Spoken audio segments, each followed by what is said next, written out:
Bonjour et bienvenue sur netprof.fr. Dans cette vidéo, nous allons voir la procédure d'installation de Joomla en local. Mais avant tout, nous allons télécharger WAMP Server.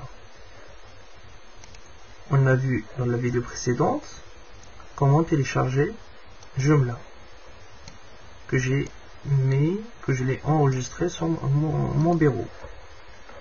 Maintenant, on va télécharger notre WAMP Server. Il suffit de taper télécharger WAMP Server, de se rendre sur le site Clubic, de cliquer sur télécharger, ensuite cliquer sur lancer le téléchargement, puis sur enregistrer, et je choisis bureau pour faciliter l'information.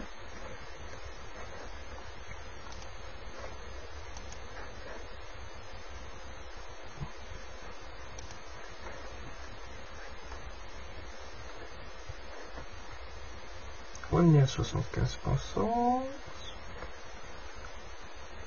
C'est quoi un WAMP Server? WAMP Server, il va nous permettre d'accéder à notre interface web de Joomla pour l'installation et la création de notre site internet. Tout d'abord, on va l'installer. Donc, si vous avez un message qui vous demande oui ou non, vous cliquez sur oui pour autoriser l'installation de notre programme WAMP Server version 2. L'installation, ça prend quelques secondes. Là, il a détecté comme quoi mon navigateur Firefox, est-ce que je souhaite de le mettre par défaut avec WAMP Server. Je clique sur oui. Je lui laisse les paramètres par défaut. Je clique sur Next. Ensuite, je décoche la case lancer WAMP Server et je clique sur Finish. Donc, je n'ai plus besoin de ce fichier. Notre programme est là. Maintenant, on va décompresser notre dossier Joomla, notre fichier Joomla.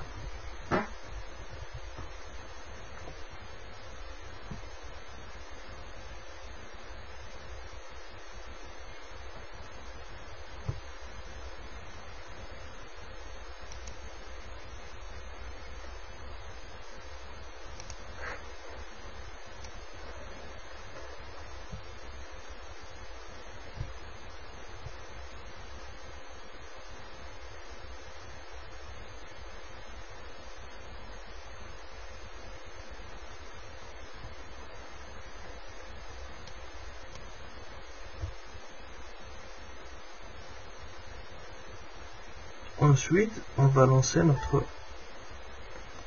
Voilà. Donc, ce dossier-là, on va faire un clic droit, copier. On va le déplacer vers notre dossier 3W. Donc, vérifiez bien comme quoi vous êtes dans C, WAMP et dans le dossier 3W. Ensuite, il faut faire clic droit, coller. Ce dossier-là a été créé au moment de l'installation de notre serveur WAMP Server. L'installation vient d'être terminée. On peut le renommer mon site internet, par exemple. Ensuite, on va lancer notre WAMP Server. Vous cliquez sur oui pour autoriser. Démarrage du service. Ensuite, on fait un clic gauche et puis sur localhost. Comme vous voyez ici, mon site internet. Avant, on va faire un tour d'horizon sur PHP-MyAdmin. Ici, vous avez 4 lignes. Au moment de l'installation de notre Joomla, il y a une ligne qui va s'ajouter ici pour notre création de base de données. On revient vers notre onglet, on clique sur mon site internet pour lancer l'installation. on choisit la langue française, on clique sur suivant. Si vous voyez le bouton on en rouge, ne vous inquiétez pas, cela n'a pas d'importance, il suffit de cliquer sur suivant. Ici, c'est les conditions générales de Joomla, vous cliquez sur suivant. Arrivé à l'étape 4, vous avez la possibilité de rentrer vos coordonnées FTP. Si vous avez un hébergeur comme OVH ou One and One, pour cela il suffit de les rentrer dans les cases concernées, sachant ces informations sont fournies par votre hébergeur. Dans notre cas, l'installation se fait en local. Ici, on voit que ce n'est que route, on va saisir route. Pas de mot de passe en local, je ne mets pas. Le nom de ma base de données, je l'appelle base de données.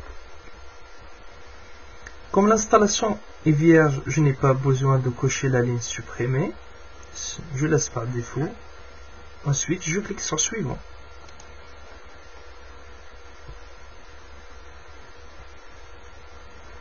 À cette étape-là, le gestionnaire, l'interface, elle est en train de créer notre base de données. On attend que l'opération se termine. On va jeter un coup d'œil. Ici, on a toujours 4 lignes. Mais si on rafraîchit notre page, on va avoir base de données qui apparaît. C'est notre base de données qu'on avait créée auparavant. On clique sur suivant. Ici, on va taper le nom de notre site, mon site internet, l'email,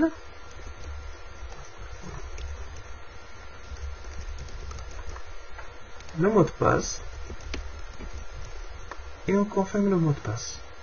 Données d'exemple, si vous souhaitez installer les données d'exemple, il suffit de cliquer sur ce bouton, mais dans notre cas, on n'a pas besoin. On clique sur suivant. Donc, par mon mot de passe, je l'ai mal saisi, je m'en doutais. J'ai tapé un petit peu trop vite. Voilà. Ici, n'oubliez pas de supprimer le répertoire d'installation. Vous avez deux méthodes, soit en passant par poste de travail, WAMP 3W, mon site internet, et on clique droit supprimer notre dossier, ou bien tout simplement il suffit de cliquer sur supprimer le dossier et vous allez voir que le dossier installation n'est plus là. Voilà, l'installation est terminée. Maintenant on peut cliquer sur site. On arrive automatiquement vers notre page, mon site internet, ma page d'accueil. Pour cette vidéo, on s'arrête là. Dans la prochaine vidéo, on va faire un tour d'horizon sur l'interface web, l'interface d'administration de Joomla. À très bientôt sur netprof.fr.